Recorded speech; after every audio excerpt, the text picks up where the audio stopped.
Hi friends, Hyderabad style తలకాయ కూర కుక్కర్లోనే చాలా ఈజీగా వండేసుకుందామా. వంట రాని వాళ్ళు కూడా చాలా ఈజీగా వండుకునే విధంగా నేను చెప్తాను రండి. Welcome to Anu foods. నేను మీ అనుష. ముందుగా కుక్కర్ గిన్నె పెట్టేసుకొని కొంచెం ఆయిల్ వేసుకొని బిర్యానీ ఆకు, చెక్క, లవంగాలు వేసుకొని ఉల్లిపాయలు ఉంటాయి కదా, వాటిని మెత్తగా పేస్ట్లా చేసుకొని అందులో వేసుకోవాలి. అది బాగా కలుస్తున్నప్పుడు అందులో ఒక 4-5 పచ్చిమిరపకాయలు, కొంచెం కరివేపాకు, అల్లం వెల్లుల్లి పేస్టు, ధనియాల పొడి, కారం అన్నీ వేసేసుకొని బాగా కలుపుకోవాలి.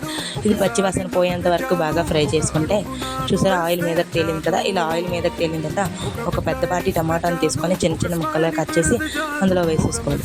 ఇది మొత్తం ఫ్రై అయిపోయిన తర్వాత ఇక ఏముంది, తలకాయ కూరని బాగా కడుక్కొని అందులో వేసుకోవాలి. వేసుకొని మూత పెట్టుకుంటే ఇలా ఆయిల్ మీదకి తేలింది కదా. ఇలా మీదకి తేలినప్పుడు మన ఛానల్లో ఆల్రెడీ గరం మసాలా ఉంటుంది, ఆ గరం మసాలా వేసేసుకొని బాగా కలుపుకోవాలి. తర్వాత ఒక 5 నిమిషాలు ఉడకనివ్వాలి. ఉడికిన తర్వాత మనం 1/2 కేజీ తలకాయ కూర తీసుకున్నట్లయితే 1/2 లీటర్ వాటర్ని వేసుకోవాలి. సో వాటర్ వేసుకొని కుక్కర్ మూత పెట్టేసుకొని ఒక 9 విజిల్స్ వచ్చేంత వరకు దాన్ని బాగా ఉడికించుకోవాలి. సో చూసారు కదా ఎంత బాగా ఉడికిపోయింది కదా. సో దీన్ని బాగా కలుపుకొని బాగా దగ్గరికి కొంచెం వాటర్లో అనిపిస్తే కొంచెం దగ్గరికి ఉడకనివ్వాలి. సో ఎంతో టేస్ట్ అయిన హైదరాబాద్ స్టైల్ తలకాయ కూర రెడీ అయిపోయింది కదా. మీరు కూడా ఒకసారి ఇలా ట్రై చేయండి. ముక్క చాలా మెత్తగా ఉడికిపోతుంది, చిన్నపిల్లలు కూడా తినేయవచ్చు. సో ఎలా ఉందో చెప్పండి. Thank you for watching.